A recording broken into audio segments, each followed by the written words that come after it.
언약궤를 이제 다윗성이죠. 여부수 사람이 살던 곳을 베냐민 땅과 유다 땅과 북쪽에 가장 중앙에 있는 예루살렘. 그래서 새로운 도읍을 예루살렘으로 정하기 위해서 여부수 사람이 300년 동안 여호수아 시대 때부터 빼앗지 못했던 그 땅을 다윗이 빼앗고 거기에 수도를 정하고 이제 그곳으로 이제 언약궤를 이제 모셔오는 내용이 오늘 본문에 나와 있습니다. 언약궤는 길이가 1.2m, 높이가 60cm, 넓이가 60cm, 금으로 입혀져 있고 위에 덮개죠. 덮개판은 순금으로 되어 있는데 이 순금으로 되어 있는 이 덮개를 가리켜 속죄소라고 부릅니다. 그래서 속죄소 양 끝에는 이제 천사 모양의 그 상이 자리를 이렇게 잡고 있는데요. 이 천사들 가리켜 그룹이라 그러고 그룹 사이에 좌정하신 하나님이다. 이 말은 이 그룹 그 사이에 하나님이 임하신다. 그래서 속죄소 위에 하나님이 임하신다. 그래서 속죄소를 가리켜서 하나님 말씀이 임하는 자리, 하나님의 발등상이라고 불리됩니다. 법궤 안에는 몇 가지가 들어있다고 그랬나요? 3가지가 들어있다 그랬죠. 우리 신앙생활 오래 하신 분들 이거 다 알고 계시죠. 아론의 쌍난지팡이, 십계명, 만나, 요 3가지가 이 3가지는 하나님의 계명, 하나님의 인도와 구원, 하나님의 공급하심을 증거하고 있다. 그죠? 그래서 우리에게는 뭐가 3가지가 필요한 거죠. 우리 인간에게는 3가지가 필요. 하나님의 계명이 필요한 거죠. 말씀 없이는 우리가 기준을 알 수가 없잖아요. 그 말씀에 따라서 우리가 살아가는 거지. 그래서 하나님 주신 십계명, 말씀, 이것이 우리와 늘 함께 하는 거죠. 말씀이 있어야 되고. 두 번째는 뭐? 지팡이, 하나님의 인도. 왜 우리 하나님의 인도가 필요할까? 우리는 뭐라 그랬습니까? 성경에서 양이라 그랬죠. 양은 시력이 안 좋습니다. 소경이 소경을 인도한다는 말이죠. 그 말 딱 맞습니다. 우리는 우리끼리 인도 못합니다. 그걸 착각하고 삽니다. 우리가. 내일 수능 아닙니까? 내일 오늘 수능을 하루 앞두고 제일 두렵고 떠는 사람 누굴까요? 엄마 마음대로 한 사람이에요. 아이한테 이래라 저래라, 이 공부하고 저 공부하고 너 이래라 저래라, 이런 사람은요 오늘 두렵고 떨립니다. 내일 망치면 다 자기 책임. 잠이 안 와.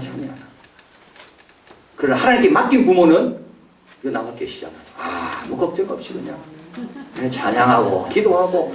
왜냐하면 부모가 인도 못합니다. 부모도 소경인데 우리가 이걸 자꾸 착각합니다. 인생 조금 더 살았다고 나는 소경이 아니라고 착각합니다. 그래서 나는 내 아이를 내가 인도한다고 생각해요. 근데 여러분 가만히 생각해요. 내가 인도하는 곳이 어디입니까? 다 욕심이에요.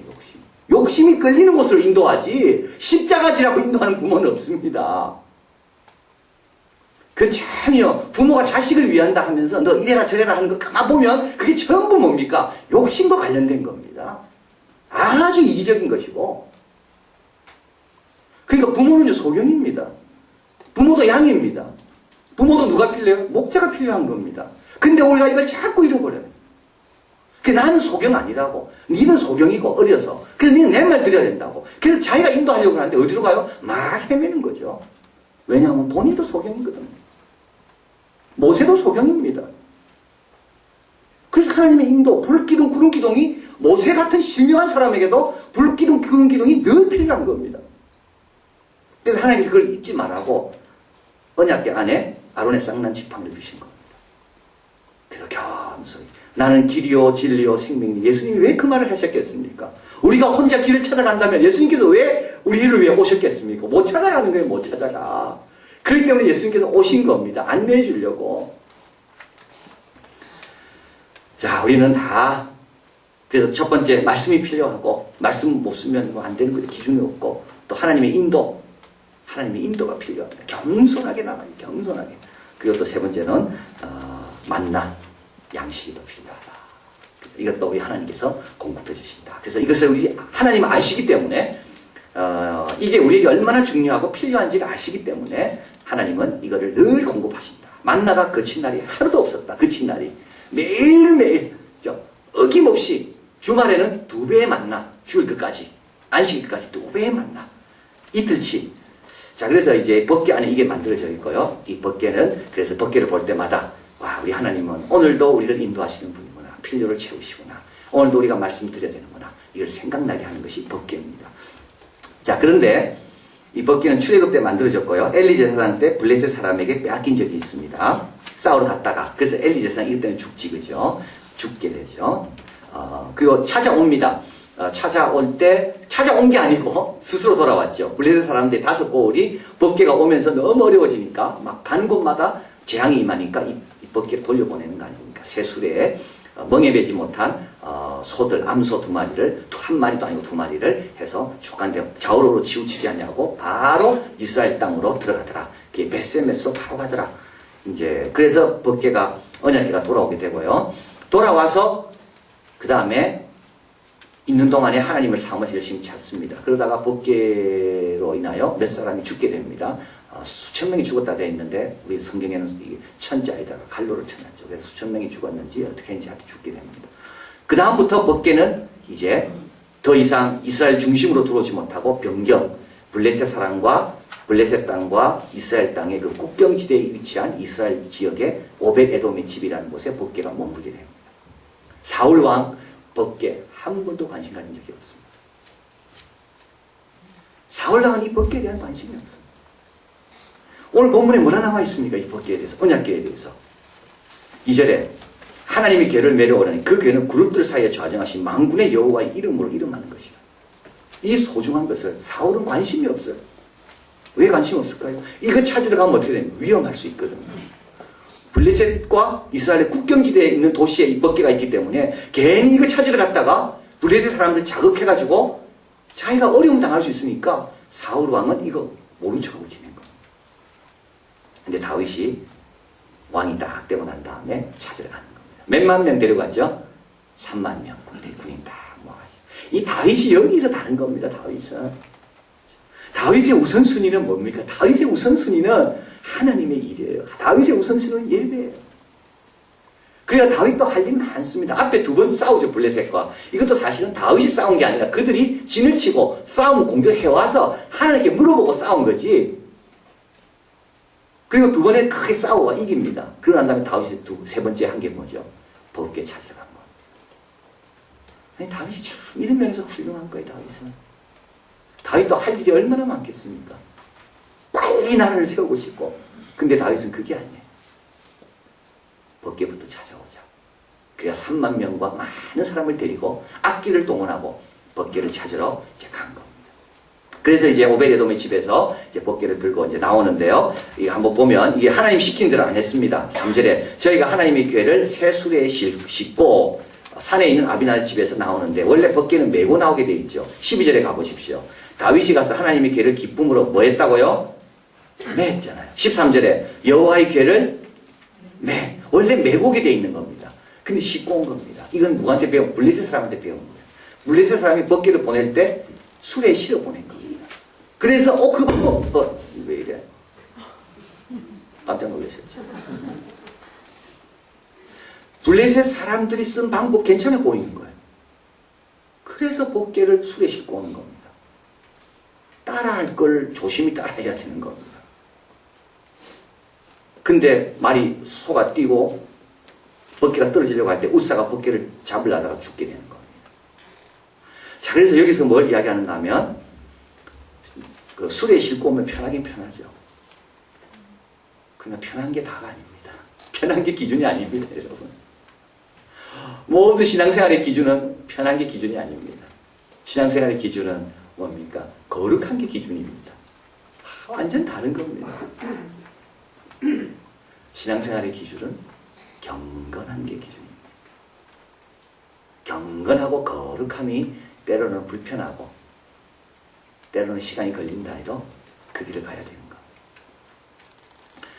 자, 그래서 참 여기 보면 효율성, 편리성 이게 기준이 될 때 하나님 마음은 편치 않으시고 이때 우사가 이제 하나님 마음을 더 아프게 하는 일을 행했기 때문에 하나님께서 우사를 쳐서 이제 죽이게 되고요. 우사는 이제 죽게 되는 겁니다. 그래서 이제 다윗이 다시 생각합니다. 야, 이 법궤 이거 정말 조심해야 되겠다. 그래서 오벳에돔의 집으로 갖다 놓죠. 근데 오벳에돔은 어떤 사람이라 되어 있습니까? 11절에 여호와의 궤가 누구요? 가드 사람. 가드 사람은 누굽니까? 골리앗의 고향이 어디죠? 가드입니다. 이 사람은 누구예요? 블레셋 사람이라는 말입니다. 블레셋 사람인데 이스라엘 땅에 와서 사는 나그네입니다. 근데 이 나그네 집으로 법궤가 간 겁니다. 근데 법궤가 있는 동안에 이 사람이 복을 받았습니다. 이 말은 하나님의 축복은 이방인에게도 임한다는 것을 말씀하는 거예요. 그래서 이 축복이 임하는 것을 다윗이 보고 와 이제 잘 됐다. 이제 하나님께서 괜찮은 마음이 풀리신 모양이다. 그리고 나서 다윗이 다시 이제 사람들 데리고 가서 법궤를 이번에는 어떻게 하고 온다고요? 그게 메고 오는 겁니다. 메고 오는 겁니다. 남들 보기엔 어리석게 보여요. 저거 나귀에 실어 소에 싣고 그죠? 달구지 같은 리어카 같은데 달고 오면 쉬울 건데 왜 사람이 저렇게 메고 올까? 빨리 갈 수 있을 건데. 근데 여기 괴를 메고 어떻게 기쁨이 충만했다. 하나님 시키는 대로 살면 기쁨이 충만하다. 이 기쁨은 이건 순종할 때 주시는 기쁨입니다. 편리할 때 얻는 기쁨이 아닙니다. 그래서 우리가 예배 드릴 때도 조심해야 되는 거죠. 인터넷으로 뭐 예배 드릴 수도 있고 CBS, CTS로 예배 드릴 수 있습니다. 그러나 그건 하나님 기뻐하지 않습니다. 이 자리에 와야 돼요. 카메라가 비춰주는 것만 봐서 안 되는 거예요. 예배 드릴 때는 카메라맨이 비춰주는 것만 보잖아요. 그게 예배 드리는 게 아닙니다. 예배 드릴 때는 뒤도 보고, 앞으로도 보고, 옆으로도 보고, 눈도 감았다가,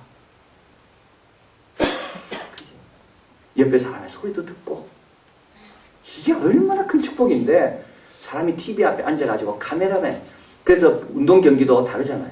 경기장 가서 보는 거하고, TV로 보는 거하고 완전 다르다 그러잖아요. 축구도 TV로 보면 카메라만이 비추는 것밖에 안 못 봅니다. 그러나 내가 축구 경기장에 쫙 가면 그 함성들, 그 열기, 그 뜨거움, 선수들이 쓰러질 때 그 막 쓰러지는 거.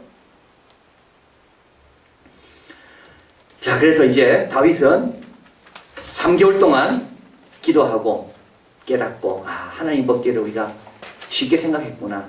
그래서 메고 오자. 그래서 법궤를 메고 이제 오게 됩니다. 자, 그러면서 불렀던 시편이 시편 24편입니다.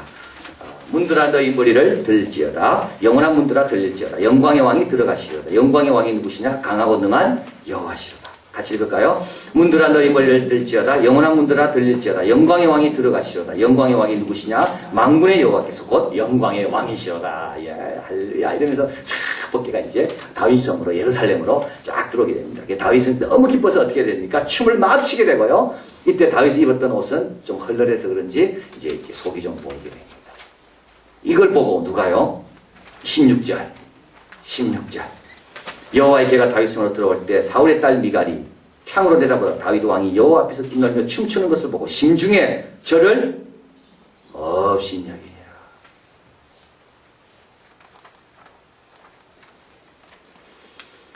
자, 우리가 찬양합니다. 하나님 손을 들고 찬양. 옆에 사람 업신여길 수 있습니다.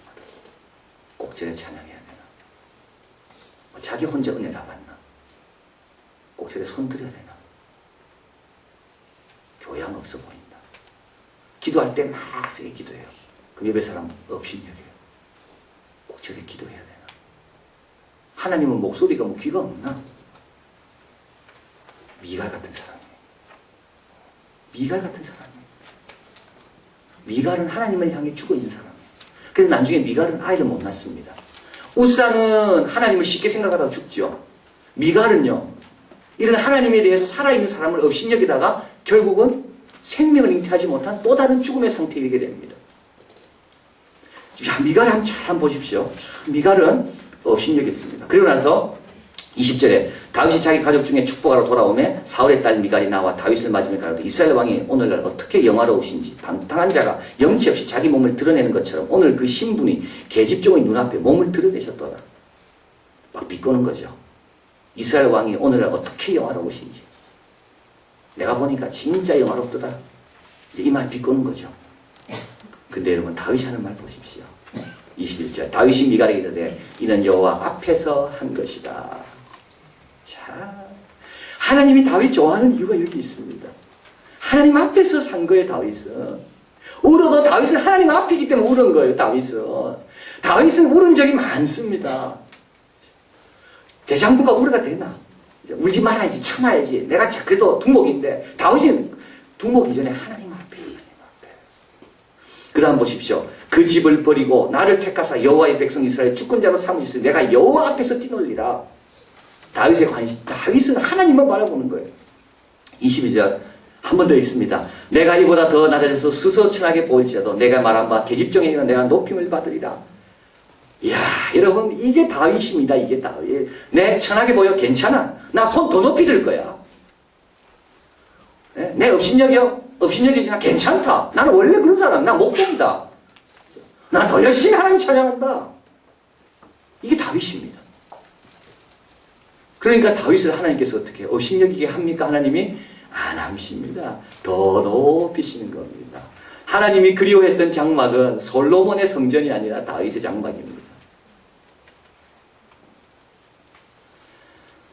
우리 예배 드릴 때 열심히 드리셔야 돼요. 기도할 때 열심히 해야 돼요. 남 눈치 볼 필요가 뭐 있습니까? 남 눈치 볼 필요가 뭐 있습니까? 그 사람이 틀린 건데, 그 사람은 미갈인데, 그 사람은 죽어있는 사람인데 왜 죽어있는 사람 눈치를 봐야 됩니까? 다윗 고백 보십시오. 내가 더 낮아지고 비천하게 보일지라도 나는 괜찮다는 겁니다. 이게 다윗입니다. 어떨 때는 저도 설교하다가 뭐 이렇게 눈물이 좀 나올 때가 있잖아요. 뭐 정국선 목사님 또 뭐 여러 가지 말씀 나누다가 눈물 나올 때. 그때 제일 고마운 분은 같이 울어주는 사람이 제일 고마워요. 어떤 사람은 막 맹숭하게 앉아있는 분. 그런 분 안 쳐다봐요. 왜냐면 나도 울고 싶잖아. 그런 분 보면 갑자기 은혜를 까먹는 사람이에요. 그런 사람들은.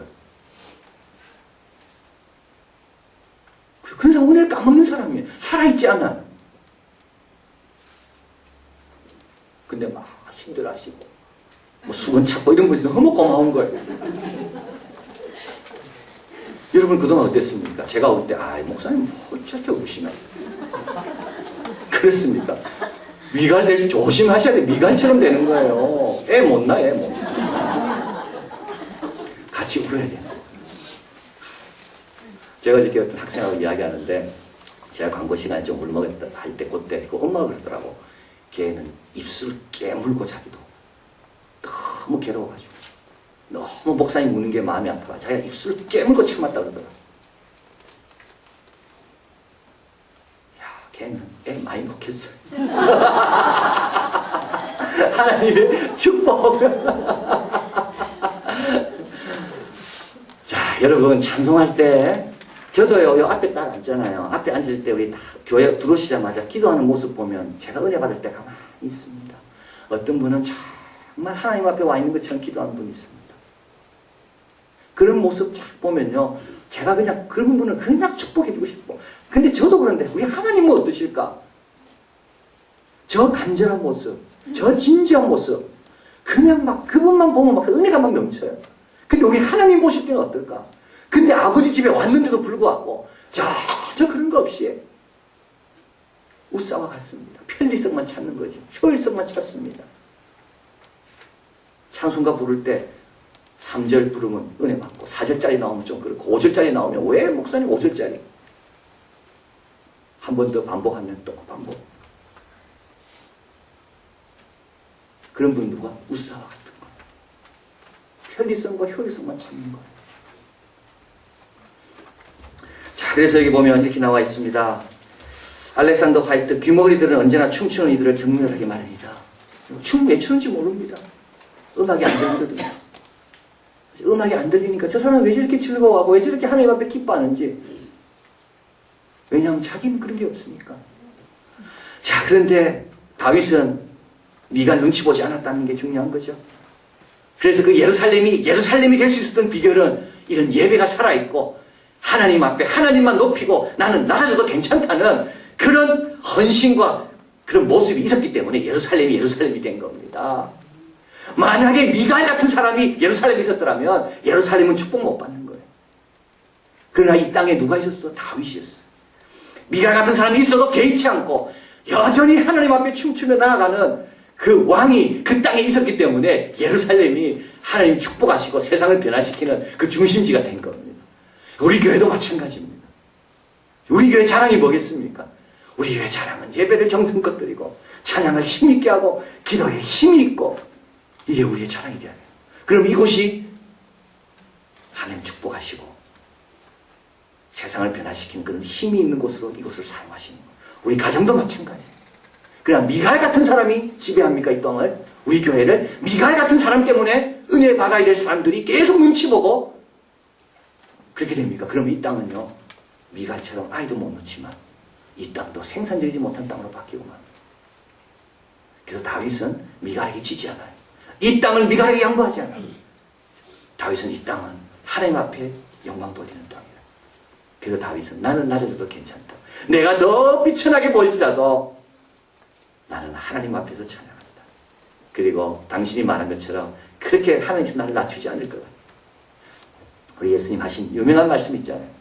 사람의 영광을 구하기 때문에 하나님의 영광보다 사람의 영광을 더 좋아하기 때문에 예수님을 믿을 수가 없는 겁니다. 그렇죠? 왜 안 믿을까? 왜 안 믿을까? 사람의 영광, 체면, 그동안 살아왔던 것, 자기 의, 그런 것, 그게 더 소중한 거예요. 그런데 누가 영광을 보는가 아니라 하나님의 영광을 구하는 사람이 나를 향한 하나님의 신실하심과 사랑이 얼마나 큰지를 그걸 보게 되는 거예요. 자, 그래서 우리도 이제부터 어디 가도 기도하시고 어디 가도 찬양하게 힘차게 하시고 노래방 같습니다. 노래방 가서 노래 부르라면 찬양을 어메이징 그레이스를 불러요. 그럼 다시는 가자 안 그럴 거예요. 얼마나 감사해. 어디 가도 나는 주님만 찬양하니 그 사람들 앞에 내가 어떻게 보인다 할지라도 나를 지금까지 인도하신 주님만 찬양하니 그러면 하나님께서 우리를 높이 드신다. 그런 교회와 우리 가정 되기를 진심으로 바랍니다.